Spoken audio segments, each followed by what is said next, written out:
Entering inspections and treatments is vital to StreetSaver. This makes deleting or editing incorrect data crucial.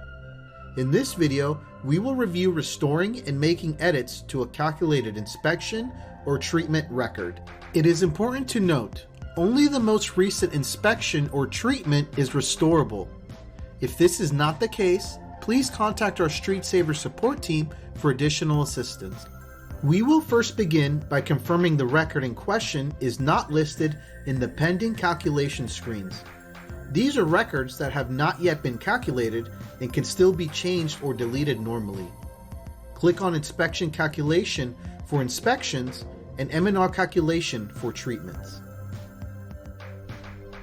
Once we have confirmed the record is not listed in the pending calculation screen, we can take a look at the View All Inspection or Treatment History module. From this screen, we can highlight a restorable record specified by the Restore column and click the Restore button to complete this process. The record will be removed from this list and is now editable from the Pending Calculations screen.